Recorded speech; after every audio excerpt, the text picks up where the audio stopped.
नमस्कार मित्रांनो, आपल्या सगळ्यांचं स्वागत आहे टीचर फॅक्टरी आपल्या चॅनलवर। मित्रांनो, MS सेट परीक्षा 2024 याची तयारी कशी करायची आहे याची आपण संपूर्ण माहिती पाहणार आहे। तसंच आजचा जो घटक आहे माहिती आणि संप्रेषण तंत्रज्ञान म्हणजेच ICT, तर ICT या टॉपिकचे कशा प्रकारचे प्रश्न येत असतात, याची तयारी कशी करायची आहे, याचे IMP टॉपिक्स कोणते आहेत आणि विद्यापीठाने आपल्याला काय काय सिलेबस दिलेला आहे या टॉपिकचा, तर याची संपूर्ण माहिती आजच्या व्हिडिओमध्ये आपण काय पाहणार आहे।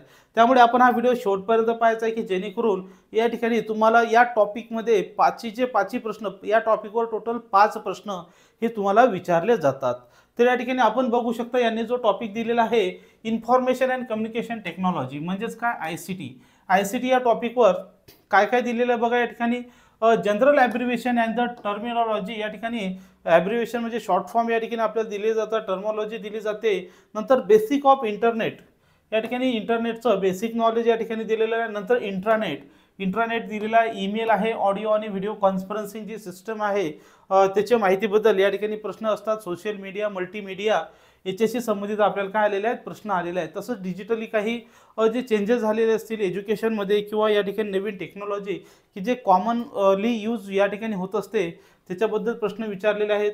नंतर या ठिकाणी डिजिटल इनिशिएटिव्ह्ज इन हायर एज्युकेशन, या ठिकाणी उच्च शिक्षणामध्ये नवीन काय बदल झालेले आहेत त्याच्याबद्दल सुद्धा आपल्याला प्रश्न असतात। नंतर ICT आणि गव्हर्नर्स म्हणजे या ठिकाणी ICTचा आपल्या शिक्षण तसंच सरकार किंवा याच्यामध्ये जो उपयोग आपण होतो, उदाहरणार्थ बरेचसे ICTचे उदाहरणार्थ आता 7/12 जरी काढायचं असेल तरी ICTचा उपयोग होतो, एखाद्या युनिव्हर्सिटीमध्ये फॉर्म भरायचा असेल तरी ICTचा उपयोग आहे। म्हणजे या ठिकाणी गव्हर्नर्समध्ये शासन पद्धतीमध्ये काय काय यूज होत आहे तर त्याच्या पद्धती त्याच्या संबंधित या ठिकाणी आपल्याला अभ्यास विचारलेला आहे, ज्याच्यामध्ये सामान्यतः संक्षेप आणि शब्दावली विचारले जातात। संक्षेप म्हणजे काय, उदाहरणार्थ CD म्हणजे काय, आपल्याला CD माहिती आहे की सगळ्यांना CD आहे, DVD माहिती आहे, मात्र CD म्हणजे काय तर कॉम्पॅक्ट डिस्क आहे। तर याच्यात कोणकोणते प्रश्न 2023च्या प्रश्नपत्रिकेत कोणकोणते प्रश्न आलेले आहेत ते सगळे प्रश्न आणि सोल्युशन आपण या ठिकाणी काय घेणार आहे। ICT आणि प्रशासन, उच्च शिक्षित, डिजिटल उपक्रम, ऑडिओ व्हिडिओ कॉन्फरन्सिंग। तर या ठिकाणी पहिला प्रश्न यांनी दिलेला आहे सिंपल आहे HTML या योग्य आद्याक्षराचा विस्तार पुढीलपैकी कोणता, म्हणजे यांनी जो पहिला टॉपिक दिलेला आहे ॲब्रिव्हिएशन। तर या ठिकाणी हे जे ॲब्रिव्हिएशन आहे आपण जवळपास 300 ॲब्रिव्हिएशन आपलं जे बॅच असणार आहे, या ठिकाणी सांगायचं राहिलं आपली या ठिकाणी ऑनलाईन बॅच सुद्धा या ठिकाणी आपण सुरू झालेली आहे 1 जानेवारी 2024 पासून। या बॅचमध्ये पेपर 1 आणि पेपर 2 ची या ठिकाणी आपण काय तयारी सुरू करणार आहे। तर तुम्हाला कमेंट करायची की तुमचा पेपर 2 कोणता आहे, तुम्ही तुमच्या पेपर 2चं या ठिकाणी नाव टाकायचं आहे की नेमकं तुम्ही कुठल्या पेपर 2ची तयारी करताय। बाकी या ठिकाणी आपली बॅच या ठिकाणी सुरू झालेली आहे। बॅचमध्ये तुम्हाला लाईव्ह क्लासेस असतील, हेच लेक्चर तुम्हाला रेकॉर्डेड स्वरूपामध्ये सुद्धा पाहायला मिळणार आहेत। याच्यामध्ये तुम्हाला टेस्ट सिरीज सुद्धा आयोगाच्या धर्तीवर, युनिव्हर्सिटीच्या धर्तीवर तुम्हाला तयार करून मिळतील। तसं या ठिकाणी यावर्षी फक्त ऑफलाईन परीक्षा, पुढच्या वर्षीपासून मात्र ऑनलाईन सुरू होणार आहे। या ठिकाणी टेस्ट सिरीज उपलब्ध करून दिल्या जाणार आहेत तुम्हाला 10 टेस्ट सिरीज, ज्याच्यामध्ये तुम्हाला या ठिकाणी पॅटर्न प्रमाणे असतील, ओल्ड क्वेश्चन पेपर जे आहे ते सगळ्या सोल्युशन या ठिकाणी देणार आहे। टेस्ट सिरीज असतील, ई बुक्स, नोट्स आणि रेकॉर्डेड स्वरूपामध्ये सुद्धा लेक्चर आहे। तसंच हे आयफोनवर सुद्धा आपले हे कोर्स उपलब्ध आहे, लॅपटॉपवर सुद्धा कोर्स उपलब्ध आहेत आणि अँड्रॉइड मोबाईलवर सुद्धा कोर्स उपलब्ध आहेत। तर आपल्या ॲप्लिकेशनचं नाव आहे double academy Pune. Double academy Pune नावाचं ॲप आहे, हे ॲप तुम्हाला डाउनलोड करायचं आहे आणि ही बॅच दोन्ही स्वरूपाची तुम्हाला उपलब्ध आहे, ठीक आहे। तर या ठिकाणी आपण आज आलेले प्रश्न या ठिकाणी पाहणार आहे। तर पहिला प्रश्न आहे HTML। तर या ठिकाणी सगळ्यांना माहिती आहे HTML ही काय आहे, एक लँग्वेज आहे। काय आहे, HTML एक लँग्वेज आहे। HTML असेल, CS असेल, या ठिकाणी CSS असेल, नंतर या ठिकाणी पायथॉन असेल, C असेल, C+ असेल, जावा असेल। तर ह्या सगळ्या काय आहेत, ह्या सर्व लँग्वेज आहेत, कम्प्युटरच्या लँग्वेज आहेत। कम्प्युटरच्या 2 लँग्वेज असतात, मशीन लर्निंग लँग्वेज असतात, हाय लेवल लँग्वेज असतात, लो लेवल लँग्वेज। तर त्यापैकी हे काय आहेत, लँग्वेज आहेत। तर या ठिकाणी आज आपण जी वेबसाईट बनवतो तर ती सगळ्यात पहिले HTML मध्ये आली होती। आता या ठिकाणी त्याच्यामध्ये नवीन बदल आलेला आहे, पायथॉन आहे, C आहे, प्लस आहे, जावा आहे, जनरली या ठिकाणी PHP आहे। तर ह्या सगळ्या लँग्वेज आहेत। तर त्यातला हा जो शब्द आहे HTML म्हणजे काय आहे तर हायपरटेक्स्ट मार्कअप लँग्वेज। काय आहे, हायपरटेक्स्ट मार्कअप लँग्वेज हे याचं काय विस्तारित रूप आहे। ते या ठिकाणी टाइप्स ऑफ कम्प्युटर लँग्वेजेस आहेत। या ठिकाणी आपण डिटेल्समध्ये हा टॉपिक या ठिकाणी शिकणार आहे की कोणकोणते कम्प्युटर काय, त्याचे प्रकार काय, इनपुट आउटपुट, त्याचे साधनं, हार्डवेअर काय, सॉफ्टवेअर काय, सॉफ्टवेअरचे प्रकार, सिस्टम सॉफ्टवेअर, ॲप्लिकेशन सॉफ्टवेअर, ते ह्या सगळ्या गोष्टी पाहणार आहेत। बघा, कम्प्युटरच्या या ठिकाणी लो लेवल लँग्वेज आहे, नंतर हाय लेवल लँग्वेज आणि काही स्पेशलाइज लँग्वेज या ठिकाणी सध्या काय तयार केलेले आहेत।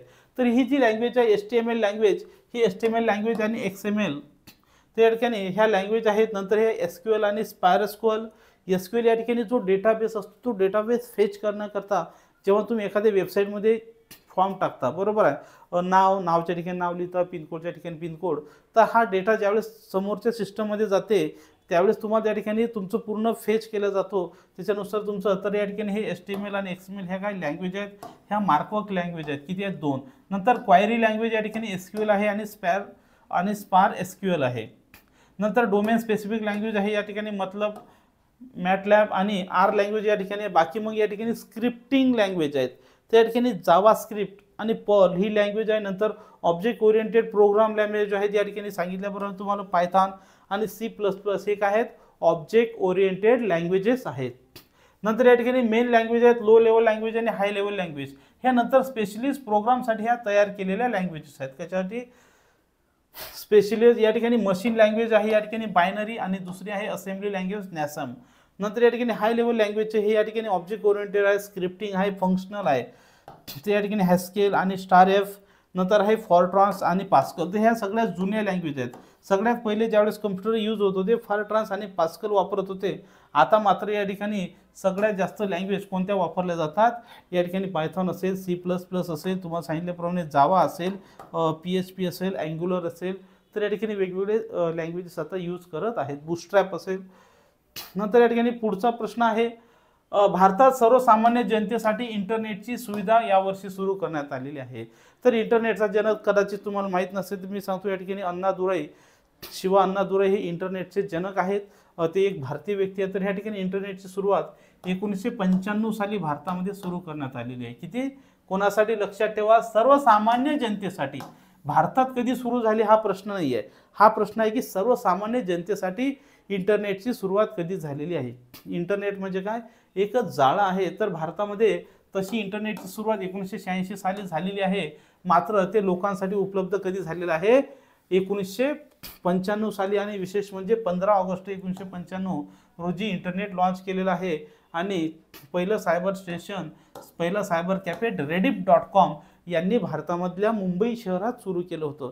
तर rediff.com तुम्हाला माहीत असेल किंवा कदाचित तुम्ही नवीन असाल, मी सांगतो। तर आज जे google.com आहे त्या google.com सारखंच yahoo.com आणि रेडिफ मेल, सगळ्यात पहिले रेडिफ मेल वापरत होते। जीमेल नंतर आलं 1995च्या नंतर, या ठिकाणी मला वाटते 2005ला जीमेल आलं। तर जीमेल हे नंतर आलेलं आहे। अगोदर रेडिफ मेल आणि yahoo.com वर सगळ्यांचे ईमेल ID असायचे, सगळ्यांचे ईमेल कशाचे असते, redifmail.com, सगळ्यात पहिले redifmail.com नंतर असायचे। आणि नंतर AOL सुद्धा होतो, अमेरिका ऑनलाईन सर्व्हिसेस। तर हे अशा प्रकारचे पहिले इंटरनेट त्या ठिकाणी होते। तर VSNL ने 15 ऑगस्ट रोजी लॉन्च केला। आणि VSNL म्हणजे काय, विदेश संचार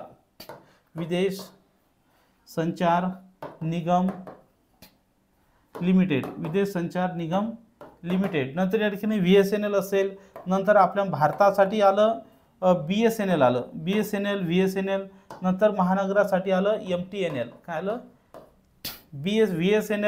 BSNL आणि MTNL। तर BSNL हे संपूर्ण ग्रामीण भागासाठी, MTNL शहरासाठी आणि VSNL पूर्ण दुसऱ्या देशाच्या मेन शहरासाठी आलं होतं। पुढचा प्रश्न आहे, स्मार्टफोनवर प्रादेशिक भाषेतील मजकूर लिहिण्यासाठी पुढीलपैकी कोणती गोष्ट या ठिकाणी आपण वापरतो। तर आपण या ठिकाणी काय वापरतो, युनिकोड लँग्वेज। तर युनिकोड लँग्वेजचं असं असते UNI8।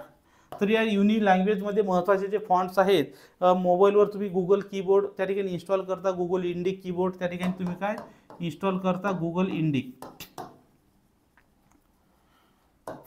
इंडिक, ज्याला कोणती भाषा आहे, युनिकोड भाषेमध्ये काय होते, इकडे भारत, जर तुम्ही या ठिकाणी हे की दाबली, कोणती, भारत ही की जर दाबली तर डायरेक्ट इकडे काय येतं, भारत येतो, इकडे काय येतं, भारत येतं, म्हणजे या ठिकाणी मराठीत भारत येतं, त्याला युनिकोड लँग्वेज असं म्हटलं जातं। तर या ठिकाणी इंग्लिशची की दाबता तुम्ही आणि मराठीमध्ये येते, काय ते की इंग्लिशची दाबता मराठीत येते। बाकी मग मराठीची की दाबल्यावर मराठीत भारत दाबल्यावर भारत तर तसं येतच, मात्र या ठिकाणी युनिकोडसाठी गुगल इंडिक प्रत्येकाच्या ॲप मोबाईलमध्ये आहे। तर ते त्या ठिकाणी गुगल इंडिक आहे की जे या ठिकाणी कॉमन भाषा आहे, नाही तर या ठिकाणी स्क्रिप्ट देवनागरी लिपी किंवा स्त्रीलिपी वापरावी लागत होती. तर या ठिकाणी युनिकोड हा असा एक फॉन्ट आहे की जो कोणत्या ठिकाणी सुद्धा कोणतीही भाषा असू द्या, तुमचं इंग्लिशचं मराठी, मराठीचं हिंदी, हिंदीचं गुजराती, कोणत्याही भाषेमध्ये ट्रान्सलेट करण्याचं काम या ठिकाणी करतो.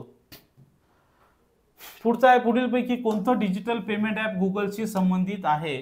तर या ठिकाणी डिजिटल पेमेंट ॲपचा जमाना आला होता आपल्याला माहिती आहे 2019 मध्ये भारतामध्ये. या ठिकाणी गुगल, जीपे असेल, फोनपे असेल, हे सगळे या ठिकाणी आपण वापरतो. पेटीएमनं सर्वात जास्त आलेलं आहे. सगळ्यात पहिले पेटीएम भारतात आलेलं आहे, नंतर भीम ॲप भारत सरकारनं काढलेलं आहे. आणि गुगलशी संबंधित कोणतं ॲप आहे?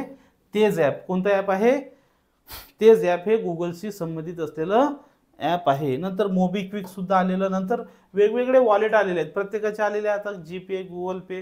तर हे गुगलनं तेज नावाचा ॲप आणलं होतं, पण हा प्रश्न तुमचा कॅन्सल केलेला आहे. मात्र याचं योग्य उत्तर काय? तेजच होतं, कारण की गुगलचा ब्रँड कोणता होता त्यावेळेस? तेजच होता. तर या ठिकाणी आता वेगवेगळे आहेत, पेटीएम आहे, जीपे आहे, भीम ॲप आहे, बडी पे आहे, जिओ मनी आहे, मोबिक्विक आहे, RBL बँक असेल, फोनपे, हे काय फ्री चार्ज आहे, ही कोणती कंपनी आहे मला आता आठवत नाही. तर गुगलचं या ठिकाणी तेज नावाचं ॲप होतं.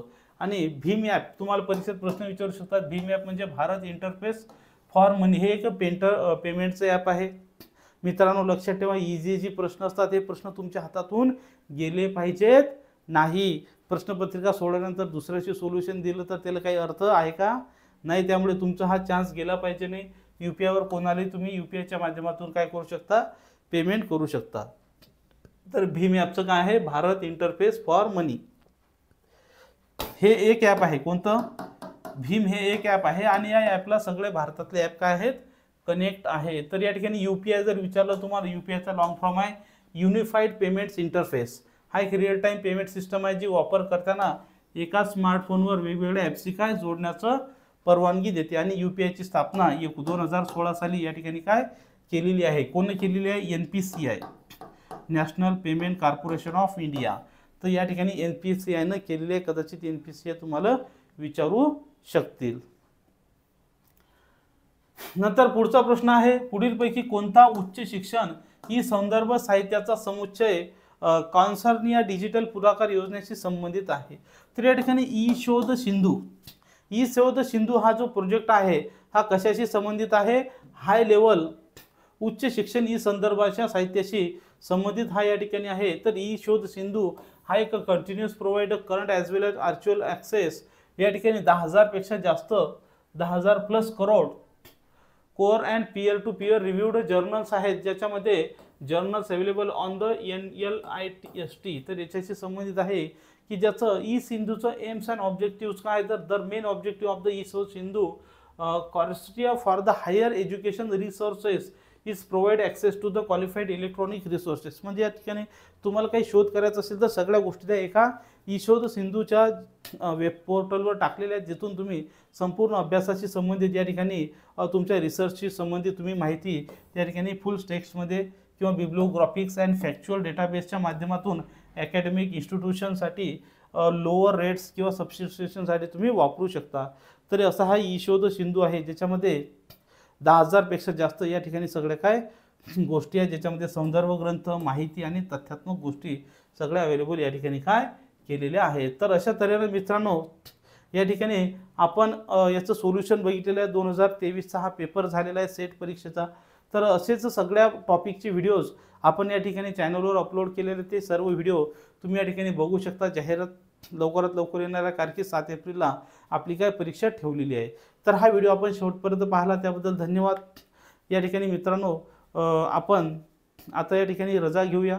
पुढच्या व्हिडिओमध्ये भेटू. तोपर्यंत चॅनल सबस्क्राईब करून ठेवा आणि ज्यांना सेट परीक्षेची तयारी करायची त्यांनी संपर्क करा. तसंच तुमच्यापैकी जर कोणी TETची तयारी करत असेल तर TETसाठी सुद्धा आपली बॅच सुरू झालेली, त्यासाठी सुद्धा तुम्ही संपर्क करू शकता. धन्यवाद.